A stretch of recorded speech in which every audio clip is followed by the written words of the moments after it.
नमस्कार दोस्तों। डेट है आज की 22 मार्च 2022 और स्वागत है आपका एटोरियल डिस्कशन में। 3 इश्यूज आज हम डिस्कस करेंगे। देखो, ये जो आर्टिकल है ना हिंदू में, ये इंडिया ऑस्ट्रेलिया रिलेशनशिप से संबंधित है, बट देखो इसमें एनालिसिस नहीं है। ऑस्ट्रेलिया और भारत के प्रधानमंत्री ने ना दोनों ने मिलकर एक वर्चुअल समिट में पार्टिसिपेट किया था। तो ये आर्टिकल ना उनके जो इंडिया में हाई कमिश्नर है ना उनके द्वारा लिखा गया है, तो जाहिर तौर पर सारी अच्छी अच्छी बातें हैं, रिटोरिक ज़्यादा है, एनालिसिस नहीं है आर्टिकल में। तो कल या परसों अगर कोई एनालिसिस वाला आर्टिकल आता है ना इंडिया ऑस्ट्रेलिया रिलेशनशिप से संबंधित, वो डिस्कस करेंगे। इसमें कुछ नेगेटिव पॉइंट्स या फिर चैलेंजेस जो हैं उन सब के बारे में जिक्र नहीं है, सिर्फ बड़ी बड़ी बातें हैं। इसके बजाय इंडियन एक्सप्रेस का हर ट्यूसडे को जो सी राजा मोहन का आर्टिकल आता है ना, वो अच्छा आर्टिकल होता है, उसमें एनालिसिस होता है, वो हम डिस्कस करेंगे आईआर का। और एक बिजनेस लाइन का आर्टिकल हम डिस्कस करेंगे। आज 22 मार्च है, वर्ल्ड वाटर डे है, तो वाटर कंजर्वेशन से संबंधित इशू को डिस्कस करेंगे। और ये हिंदू का है मेडिकल सीट्स की कमी से संबंधित आर्टिकल। इसमें ना थोड़ा अलग तरह का पर्सपेक्टिव है। आमतौर पे हिंदू में, हिंदू चूंकि देखो न्यूज़पेपर लेफ्ट ओरिएंटेड ज़्यादा है, तो इस प्रकार के आर्टिकल आते नहीं हैं। तो आज का जो आर्टिकल है ना थोड़ा अलग किस्म का है, आपको भी महसूस होगा। कोट है आज का, क्रीनवांतो विश्वम आर्यम, let us make this world a noble place to live. आओ हम सब मिलके इस वर्ल्ड को एक अच्छा प्लेस बनाए रहने के लिए। तो इसका इस्तेमाल हम कर सकते हैं कंक्लूजन में। ऐसे में कंक्लूजन लिखना हो ना, तो इस संस्कृत के श्लोक से हम ऐसे को ख़त्म कर सकते हैं। जैसे वर्ल्ड पीस की बात हो या फिर न्यूक्लियर डिसआर्मामेंट से संबंधित ऐसे है, तब हम इस प्रकार की लाइनें लिख सकते हैं। या फिर आतंकवाद पे संबंधित हो तब भी इस प्रकार की लाइन लास्ट में लिख सकते हैं। अब चलिए डिस्कशन स्टार्ट करते हैं। First important article ground water depletion से संबंधित है, बिजनेस लाइन का। आप जीएस पेपर 3 के इस टॉपिक से आर्टिकल को रिलेट कर सकते हो। क्या कंटेस्ट है? देखो, आज 22 मार्च है। आज का जो दिन है वो वर्ल्ड वाटर डे के रूप में ऑब्जर्व किया जाता है। इस बार की थीम है ground water making the invisible visible. World water day observe करना स्टार्ट किया गया था 1993 में। मकसद ये था अवेयरनेस फैलाई जाए उन 2.2 बिलियन लोगों के बारे में जिनको देखो सेफ वाटर की एक्सेस नहीं है। इसके साथ साथ ये भी मकसद था फोकस किया जाए ग्राउंड वाटर मैनेजमेंट पर। ज़्यादा से ज़्यादा ग्राउंड वाटर को कैसे कंजर्व किया जाए इस बारे में नॉलेज एक्सचेंज होना चाहिए, और लोगों में भी जागरूकता पैदा करना कि वो ग्राउंड वाटर को कंजर्व करने की दिशा में काम करें। देखो, स्पेसिफिकली इंडिया की बात करें, इंडिया में जो अवेलेबल वाटर रिसोर्सेज है ना, जितने भी, जैसे सरफेस वाटर, ग्राउंड वाटर, उनका मैग्नीट्यूड है इंडिया में 1123 बिलियन क्यूबिक मीटर, जिसमें से देखो 433 बिलियन क्यूबिक मीटर तो ग्राउंड वाटर हैं। बाकी बचे हुए अदर वाटर रिसोर्सेज हैं जैसे कि सरफेस वाटर। और हमारे देश में जितनी डोमेस्टिक वाटर सप्लाई होती है ना, उसमें से देखो 80% तो पानी जो है वो ग्राउंड वाटर से आता है। हमारे घरों में जितना भी पानी आता है 80% ग्राउंड वाटर से आता है। Agriculture sector 89% ground water use करता है सिंचाई के लिए, और 11% जो ग्राउंड वाटर है ना वो यूज़ किया जाता है डोमेस्टिक और इंडस्ट्रियल सेक्टर्स में। लेकिन दिक्कत ये है, ग्राउंड वाटर का ना बहुत ज़्यादा ओवर एक्सट्रैक्शन हो रहा है। इस वजह से देश में 22% जो एसेस्ड ब्लॉक्स है ना वो या तो क्रिटिकल स्टेज में है या फिर ओवर एक्सप्लॉइटेड हैं। स्टेट लेवल पे बात करें तो पंजाब, हरियाणा, राजस्थान, दिल्ली, यहाँ पे ग्राउंड वाटर का जो एक्सट्रैक्शन है वो मोर देन 100% है। देश में देखो 8000 मेजर और स्मॉल टाउन्स हैं जो पूरी तरह से ग्राउंड वाटर पर डिपेंड करते हैं अपनी पानी की ज़रूरतों को पूरा करने के लिए, क्योंकि ग्राउंड वाटर की जो एक्सेसिबिलिटी है काफ़ी ईजी है।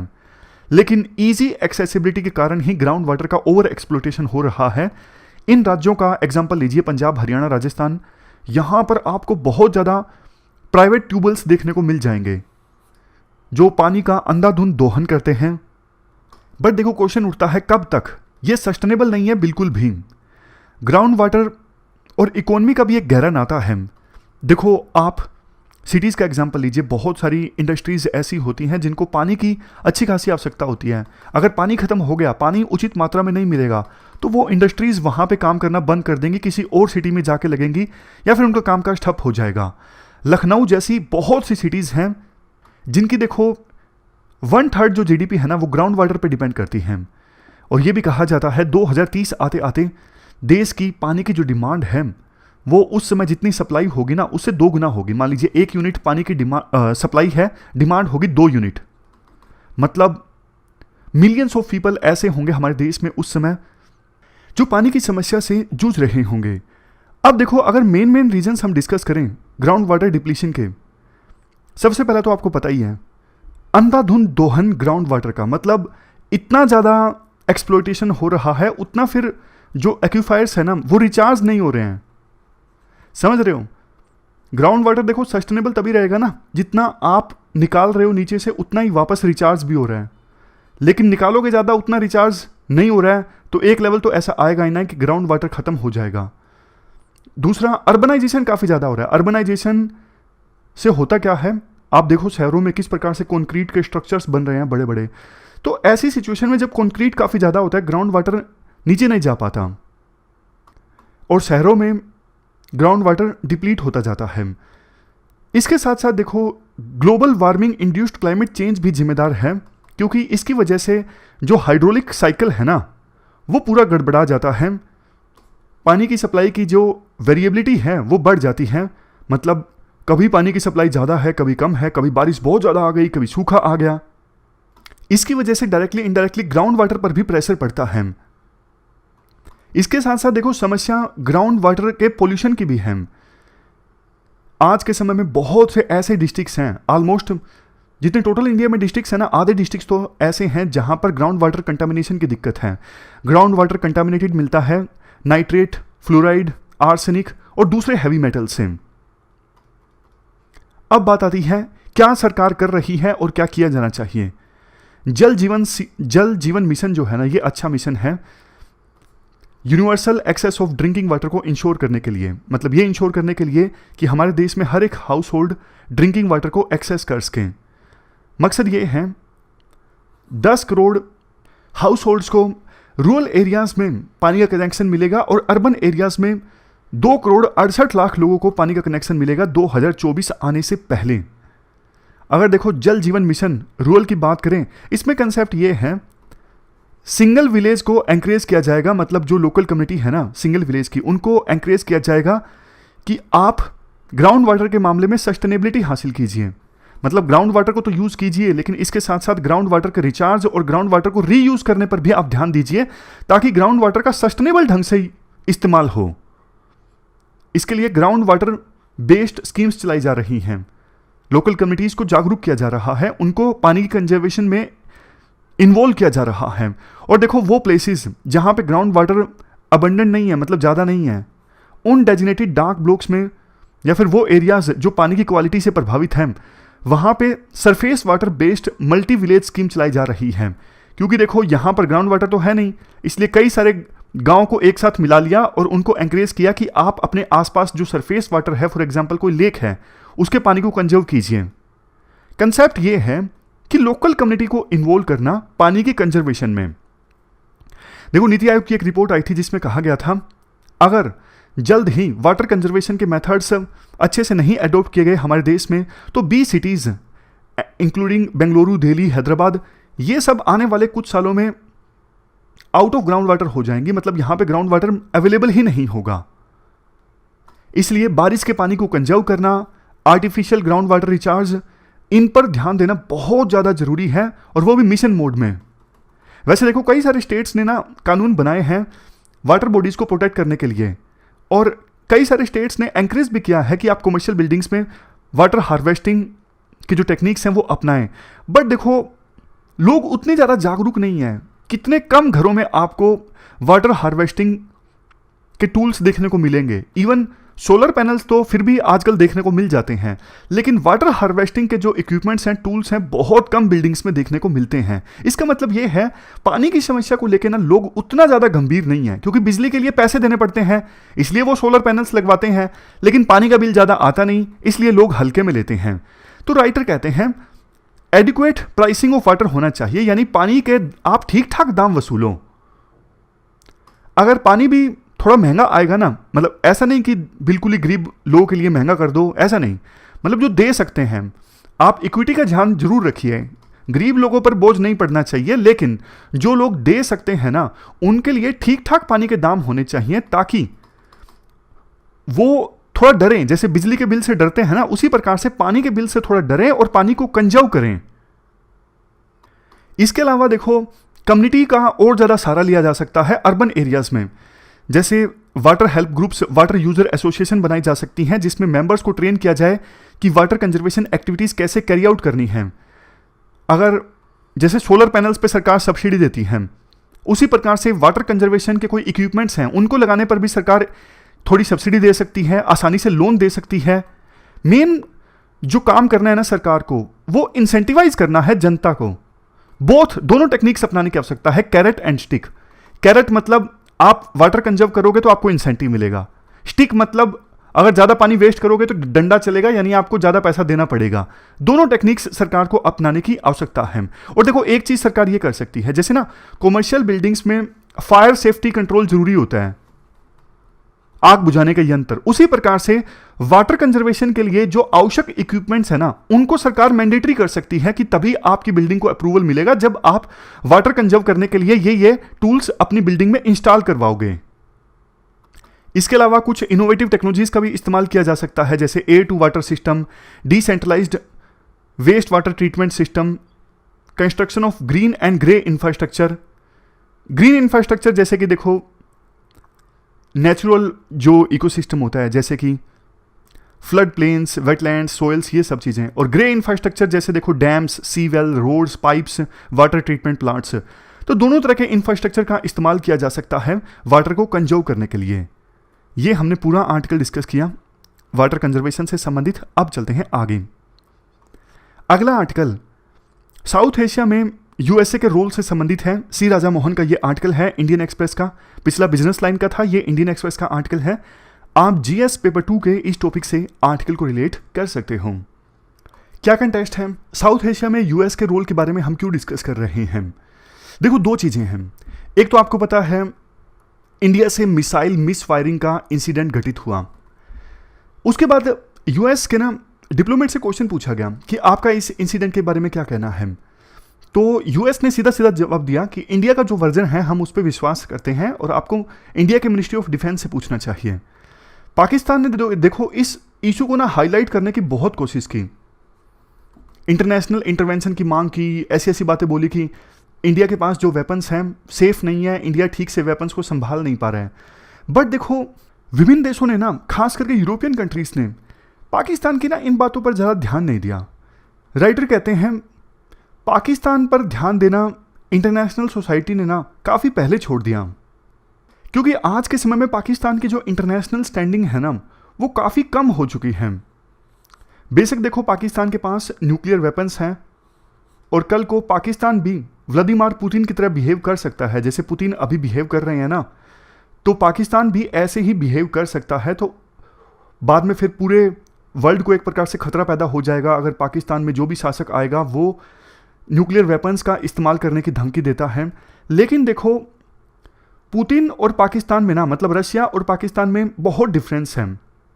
हुआ क्या है, पुतिन आज अटैक तो कर रहे हैं यूक्रेन के ऊपर, लेकिन आज अटैक करने का एक आधार तो है ना रशिया के पास में।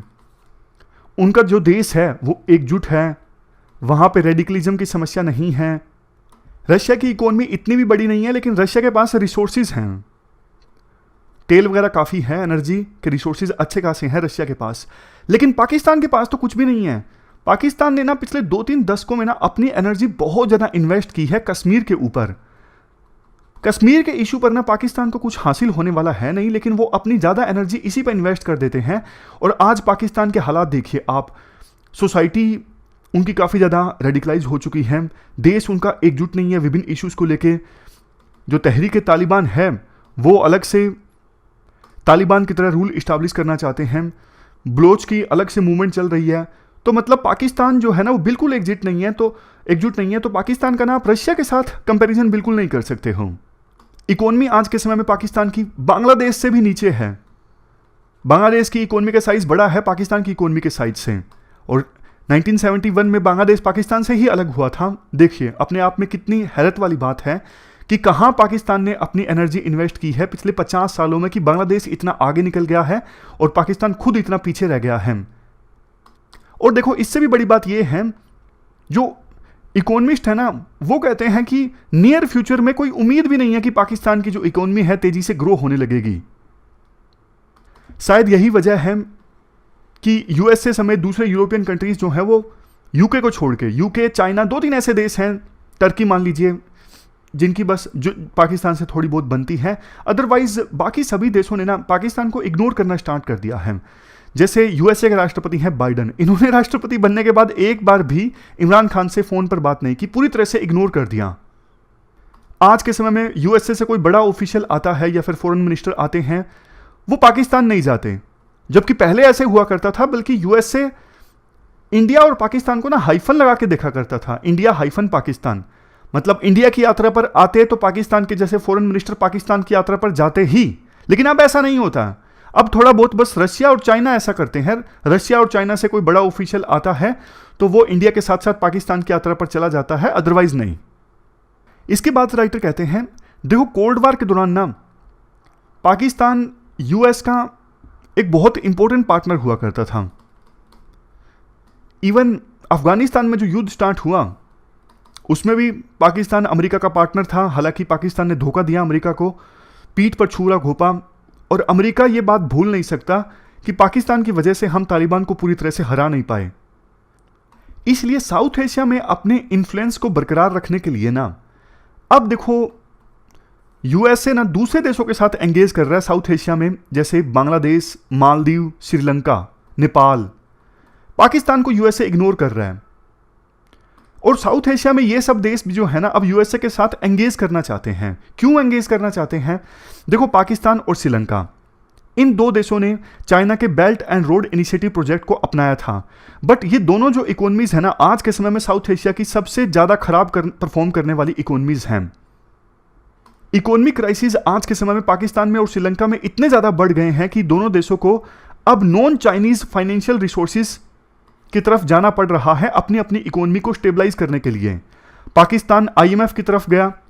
पहले इमरान खान ने कहा था कि हम आईएमएफ की तरफ नहीं जाएंगे, मतलब जनता को यह बोलने के लिए कि देखो हम आईएमएफ का लाभ नहीं ले रहे हैं। एक होता है ना पॉपुलिज्म, कि लोक लुभावन नीतियों को फॉलो करना, बेशक आपको नुकसान हो रहा हो। तो इमरान खान ने लोगों में अपनी धाक जमाने के लिए बोला कि हम आईएमएफ के एडजस्टमेंट प्रोग्राम को नहीं ज्वाइन करेंगे। लेकिन देखो अब यह उम्मीद है कि इमरान खान तो आपको पता है जाने वाले होंगे हैं, अभी आपने खबरें पढ़ी ही होंगी कि अब पाकिस्तान में 25 मार्च को एक नो वोट कॉन्फिडेंस आएगा और पाकिस्तान, ये इमरान खान जो है वो पाकिस्तान के प्रधानमंत्री नहीं रहेंगे। ऐसा अभी तक तो लग रहा है कि उनके पास अब मेजोरिटी नहीं है। तो इमरान खान के बाद पाकिस्तान का जो भी प्रधानमंत्री बनेगा ना, उनको पाकिस्तान की इकोनॉमी को ट्रैक पर लाने के लिए आईएमएफ के पास जाना ही पड़ेगा और कोई चारा पाकिस्तान के पास नहीं है। श्रीलंका ने भी ना पहले 2020 में यूएसए से $480 मिलियन की डेवलपमेंट असिस्टेंस लेने से मना कर दिया था चाइना के दबाव में आके। लेकिन इसी मंथ की शुरुआत में जो प्रेसिडेंट है ना गोटाबाया राजपक्षे, उन्होंने श्रीलंका की रिलेक्टेंस को पीछे छोड़ के आईएमएफ से एंगेज करना स्टार्ट कर दिया है। और आईएमएफ तो आपको पता है यूएसए डोमिनेटेड है। नेपाल में भी यही हाल था। नेपाल में पहले कम्युनिस्ट जो थे ना वो यूएस के इंफ्रास्ट्रक्चर असिस्टेंस का विरोध कर रहे थे।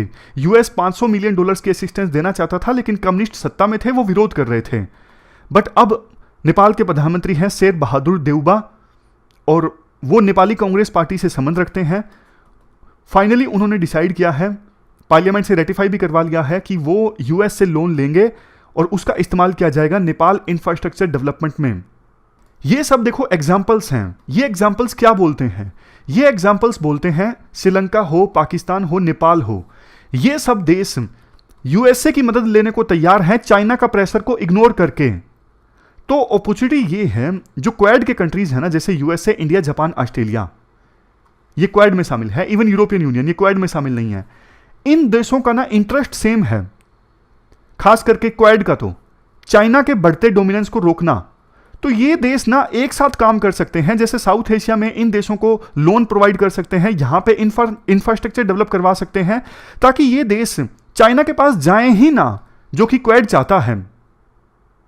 वैसे भी देखो कोल्ड वार के दौरान तो यूएसए के रिश्ते सिर्फ पाकिस्तान के साथ थे, जैसा हमने पहले डिस्कस किया साउथ एशिया में, लेकिन अब तो यूएसए इवन साउथ एशिया में छोटे छोटे देशों के साथ भी कोऑपरेट करने को तैयार है चाइना के बढ़ते डोमिनेंस को रोकने के लिए। जैसे सितंबर 2020 में मालदीव के साथ डिफेंस कोऑपरेशन एग्रीमेंट साइन किया यूएस ने। बांग्लादेश के साथ भी अच्छे रिश्ते बनाने यूएस ने स्टार्ट कर दिए हैं। याद होगा आपको, 1-2 साल की पहले की बात है, यूएस के साथ बढ़ते रिश्तों से घबरा के बांग्लादेश में जो चाइनीज एम्बेसडर थे ना, उन्होंने पब्लिकली बांग्लादेश को धमकी दी थी, अगर आप क्वाड में शामिल हो गए या फिर यूएस की इंडो पैसिफिक स्ट्रेटजी का हिस्सा बनोगे तो आपको इसका खामियाजा भुगतना पड़ेगा।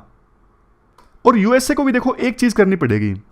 सिंपल भाषा में बोलूं, आपको पता है यूएसए ना ह्यूमन राइट्स वायलेशन का बड़ा ध्यान देता है, और वो भी मतलब बाइस्ड होता है। किसी किसी देश में ह्यूमन राइट्स वायलेशन के इशू पर यूएसए बोलता है, किसी देश में नहीं बोलता है। तो बांग्लादेश में ना ह्यूमन राइट्स वायलेशन के इशू पर यूएसए काफी बोलता था, इस वजह से बांग्लादेश और यूएसए के रिश्ते ज्यादा अच्छे नहीं हो रहे थे। लेकिन अब ऐसा लग रहा है जैसे चाइना को काउंटर करने के लिए यूएसए ने बांग्लादेश के ह्यूमन राइट्स इशू पर बोलना बंद कर दिया है। तो यूएसए को ना ये बात ध्यान रखनी होगी कि अगर आपको चाइना पर ध्यान देना है ना, तो ह्यूमन राइट्स इश्यूज पर आपको थोड़ा टोन डाउन करना पड़ेगा, या फिर इंटरनली आपको एंगेज करना पड़ेगा। देखो पब्लिकली आप बांग्लादेश के ह्यूमन राइट्स इशू के बारे में बोलोगे तो जाहिर तौर पर बांग्लादेश की जो प्रधानमंत्री है शेख हसीना, उनकी बेइज्जती होगी, डोमेस्टिकली उनका क्रिटिसिज्म होगा। लेकिन इंटरनली आप बोलते हो तो आपके जो कंसर्न्स हैं वो भी एड्रेस होंगे और ह्यूमिलिएशन का सामना नहीं करना पड़ेगा बांग्लादेश की प्रधानमंत्री को। ये जो चीज़ है ना वो सभी देशों पर लागू होती है। लास्ट में ना कंक्लूजन में राइटर एक बात ये बोलते हैं, देखो पहले ना यूएसए की सोच ये थी कि साउथ एशिया में ना एज ए पार्टनर इंडिया को लीड दे दिया जाए, कि वो इस रीजन को लीड करे, ना कि खुद यूएसए ज्यादा इंटरफेरेंस करे, यूएसए इंडिया को सपोर्ट करे इस रीजन को लीड करने के लिए। ये जो स्ट्रेटजी है ना यूएसए की, आज भी सही रहेगी अगर यूएसए फॉलो करता है तो। क्योंकि देखो साउथ एशिया में हमेशा से ट्रेडिशनली इंडिया ने लीडरशिप रोल प्ले किया है, बट इंडिया के पास उतने रिसोर्सेज नहीं है। लेकिन ये सारे देश जैसे यूएसए, जापान, ऑस्ट्रेलिया अगर इंडिया को सपोर्ट करते हैं ना अच्छे से इस रीजन को लीड करने के लिए, तो इंडिया चाइना का सामना कर सकता है। मेन यही तो दिक्कत है ना, चाइना की जेबें भरी हैं, तभी चाइना अपनी बेल्ट एंड रोड इनिशिएटिव कल गाजर की तरह दिखा के इन देशों को लुभाता रहता है कि आप मेरे पाले में आ जाइए। बट इंडिया के पास पैसे होंगे, सपोर्ट प्रोवाइड करेंगे ये जापान, यूएसए जैसे देश, तो इंडिया भी चाइना का सामना कर सकता है साउथ एशिया में, और हमेशा से जो लीडरशिप रोल प्ले करता आया है वो लीडरशिप रोल प्ले कर सकता है। तो ये पूरा आर्टिकल हमने डिस्कस किया, चलते हैं आगे। इसके बाद नेक्स्ट जो आर्टिकल है वो मेडिकल सीट्स की कमी से संबंधित है हमारे देश में। आप जीएस पेपर सेकंड के इस टॉपिक से आर्टिकल को रिलेट कर सकते हो। क्या कंटेक्स्ट है? देखो हमारे देश में मेडिकल सीट्स की कमी का जो इशू है ना फिलहाल सुर्खियों में है, क्योंकि यूक्रेन वार में 20,000 स्टूडेंट्स को इवैक्यूएट करना पड़ा था जो यूक्रेन में मेडिकल की पढ़ाई कर रहे थे। तो उसके बाद प्रधानमंत्री मोदी ने भी एक स्टेटमेंट बोली कि देश के बच्चे इतने ज़्यादा दूसरे देशों में पढ़ने के लिए जाते हैं, हमारे देश में इनफ मेडिकल की सीट्स होनी चाहिए। अभी देखो जैसे नीट का एग्ज़ाम है, मेडिकल सीट्स फिल करने के लिए 16 लाख कैंडिडेट्स थे और सीट्स हैं 88,000, तो बाकी तो रह ही जाएंगे ना। बाकियों की तो एस्पायरेशन जो है वो पूरी नहीं हो सकेगी। और अपने यहाँ तो और भी ज़्यादा बुरा हाल है, 10 लाख कैंडिडेट्स एग्ज़ाम देते हैं, सिलेक्शन कितनों का होता है? 1000 के आसपास, उससे भी कम। तो राइटर ये कहते हैं देखो ऐसी सिचुएशन में ना विभिन्न राज्यों का या फिर सेंट्रल गवर्नमेंट का फोकस होता है रिजर्वेशन पर। रिजर्वेशन शुरुआत से ही आया था, शुरुआत में बोला गया था 10 सालों के लिए रहेगा, लेकिन बाद में अभी तक रिजर्वेशन चल रहा है और अलग अलग राज्यों में अलग अलग कम्युनिटीज़ को भी रिजर्वेशन दिया गया है। बाद में सुप्रीम कोर्ट ने कैंसिल आउट भी किया है। बहुत सारे इश्यूज जो आपको पता है रिजर्वेशन से संबंधित, लेकिन अभी ईडब्ल्यूएस को भी रिजर्वेशन दिया गया 10%। वैसे मैक्सिमम जो रिजर्वेशन हो सकता है वो है 50%, इंदिरा साहनी केस की जजमेंट के बाद जो कि आई थी 1993 में। लेकिन देखो राइटर कहते हैं कमी है मेडिकल सीट्स की, जॉब्स की, तो इसलिए रिजर्वेशन के लिए लड़ाई लड़ी जाती है विभिन्न कम्युनिटीज़ के द्वारा। क्या कभी किसी ने इस चीज़ पे फोकस किया, खास करके कोर्ट्स ने, कि भैया आप ना रिजर्वेशन के केसेस को टैकल करते हो, आप सरकार से क्यों नहीं क्वेश्चन पूछते कि आज़ादी के इतने सालों बाद भी हम मेडिकल सीट्स नहीं इंक्रीज कर पा रहे हैं, आप में कुछ तो कमी होगी जब इतने सालों बाद भी, आज़ादी के 75 साल बाद भी हम स्कैर्सिटी में खेल रहे हैं। मतलब मेडिकल सीट्स की कमी है, दूसरे सीट्स की कमी है। तो इसके पीछे देखो, आज़ादी के बाद से ही इतनी सारी जो सरकारें आईं, कहीं ना कहीं वो भी दोषी हैं। अभी होना ये चाहिए, सरकार क्या करती है, प्राइवेट मेडिकल कॉलेजेस के ऊपर ना काफ़ी सारी रिस्ट्रिक्शंस लगा देती है, फीस के ऊपर रिस्ट्रिक्शन, ये रिस्ट्रिक्शन, वो रिस्ट्रिक्शन। इस वजह से प्राइवेट मेडिकल कॉलेज खुल ही नहीं पाते। राइटर कहते हैं कि प्राइवेट मेडिकल कॉलेजेस को आप खोलने दीजिए। आप रिस्ट्रिक्शन लगानी हो तो आपको इंफ्रास्ट्रक्चर की रिस्ट्रिक्शन लगाइए कि इंफ्रास्ट्रक्चर ऐसा होना चाहिए, फैकल्टीज पर रिस्ट्रिक्शन लगाइए, लेकिन फीस पर रिस्ट्रिक्शन मत लगाइए। बहुत सारे ऐसे स्टूडेंट्स हैं जो फीस देने को तैयार हैं, महंगी फीस देने को तैयार है, अगर अच्छी मेडिकल कॉलेज में अच्छा मेडिकल कॉलेज हो तो। अब आपके मन में आया होगा कि गरीब लोग कहाँ पे जाएंगे, इतनी सारी फीस तो वो भर ही नहीं सकेंगे। तो ना प्राइवेट मेडिकल कॉलेजेस को आप ये बोल सकते हो कि इतना आपको स्कॉलरशिप देनी पड़ेगी। इससे दोनों पर्पज सर्व हो जाएंगे। जो ज़्यादा फीस देने को तैयार हैं उनसे प्राइवेट मेडिकल कॉलेजेस फीस वसूलें, फीस पर रिस्ट्रिक्शन ना लगाएं। लेकिन जो लोग नहीं दे सकते उनके लिए स्पेशल स्कॉलरशिप का प्रोविजन होना चाहिए। इतनी सीट्स आपको स्कॉलरशिप से देनी होगी। अभी होता क्या है, देखो सरकार तो रिस्ट्रिक्शन लगा देती है फीस पर, और प्राइवेट मेडिकल कॉलेज क्या करते हैं, ब्लैक मार्केट के थ्रू पैसा ले लेते हैं कि अच्छा इतना तो आपको अकाउंट में देना पड़ेगा, शुरुआत में एडमिशन लेने के लिए आपको इतना एक्स्ट्रा देना पड़ेगा। मतलब वो नहीं होता जो कैपिटल फीस होती है एडमिशन लेने के लिए 50 लाख या फिर 1 करोड़ देते हैं कुछ स्टूडेंट्स। तो ये ब्लैक मार्केट चलती है पूरी मेडिकल सीट्स की। अगर आप मेडिकल कॉलेजेस को इजाज़त दोगे ना, वो अपनी मर्जी से फीस बढ़ा सकें, लेकिन प्रोवाइडेड कुछ स्कॉलरशिप दे गरीब बच्चों को, इसके साथ साथ वो अच्छा इंफ्रास्ट्रक्चर सस्टेन करें, क्वालिटी फैकल्टीज़ को रोजगार दें, तो फिर कोई दिक्कत नहीं होनी चाहिए, उनको फीस बढ़ाने देनी चाहिए। इससे सरकार को भी जो टैक्स वगैरह मिलता है, टैक्स वगैरह मिलेगा। अभी तो मेडिकल सीट्स की पूरी एक ब्लैक मार्केट चलती रहती है। सरकार को लगता है कि ये फीस कम होनी चाहिए, तो सरकार अपने मेडिकल कॉलेज खोल लेना। ज़्यादा मेडिकल कॉलेज क्यों नहीं खोलती सरकार, खोल ले। राइटर कहते हैं देखो इतने सालों तक तो मेडिकल सीट्स की कमी की भरपाई नहीं कर सकी है। मतलब अभी तक जो मॉडल था वो गलत है ना, मॉडल में एक बार सुधार करके भी देख लेना चाहिए। हो सकता है कि मॉडल काम करे, और भी बहुत कुछ किया जा सकता है। जैसे माइनॉरिटी इंस्टीट्यूशंस हैं, उनको डोनेशन मिलता है, तो इनकम टैक्स एक्ट से उनको एग्जम्पशन दी जा सकती है कि वो मेडिकल कॉलेज अगर इस्टाब्लिश करना चाहते हैं तो इनकम टैक्स में एग्जम्पशन मिलेगी डोनेशन देने पर। तो लास्ट में राइटर यही बोलते हैं कि आप देखो कैपेसिटी बिल्डिंग पर फोकस करो इंस्टीट्यूशंस की, रेगुलेशन उतना रखो जितना आवश्यक है। ये बात सच है कि अगर सरकार ढंग से रेगुलेट नहीं करेगी तो बीटेक कॉलेजेस जैसा हाल हो जाएगा, मेडिकल कॉलेजेस वाला भी। लेकिन ओवर रेगुलेशन भी नहीं होना चाहिए कि मेडिकल कॉलेज ओपन करना ही मुश्किल हो जाए इतना। देखो मेडिकल कॉलेज खोलने के लिए ना बहुत इन्वेस्टमेंट चाहिए, और इन्वेस्टमेंट वहीं आती है जहां पे रिटर्न्स हों। मतलब वही तो इन्वेस्ट करेगा ना, देखो जिसको लगता है कि हाँ मैं इन्वेस्ट करूंगा तो मुझे थोड़े रिटर्न्स मिलेंगे। अगर ऐसी प्रवृत्ति ना हो तो वो देखो सिर्फ सरकार हो सकती है, सरकार इन्वेस्ट करती है बिना रिटर्न्स के तो। लेकिन प्राइवेट मेडिकल कॉलेजेस तभी खुलेंगे जब लोगों को लगेगा, जिनके पास पैसा है, कि मेडिकल कॉलेज खोलने में कमाई है, तो उनको ओपन करने दिया जाए बाकायदा। वही बात फिर से बोलता हूँ, कुछ वो सीट्स जो हैं वो स्कॉलरशिप के माध्यम से दें, और इंफ्रास्ट्रक्चर सही रखें, क्वालिटी मेंटेन करें। तो फिर उसके बाद जो लोग पैसा दे सकते हैं, जिनकी कैपेबिलिटी है, उनको तो कम से कम एडमिशन मिल जाए ना, वो तो दूसरे देशों में ना जाएं। तो ये सारे व्यूज़ हैं राइटर के। थोड़ा अलग किस्म का ये आर्टिकल था, मतलब आमतौर पे ऐसे व्यूज़ कम से कम हिंदू में तो नहीं आते हैं। खैर मतलब डाइवर्सिटी ऑफ व्यूज़ हैं, हमको तो हर तरह के व्यूज़ पता होने चाहिए, ताकि आंसर्स में दोनों तरह के आर्ग्यूमेंट्स हम प्रेजेंट कर सकें और एक बैलेंस्ड कंक्लूजन दे सकें। तो ये थी हमारी आज की डिस्कशन। फिलहाल इस डिस्कशन में इतना ही है। Thank you very much for discussion.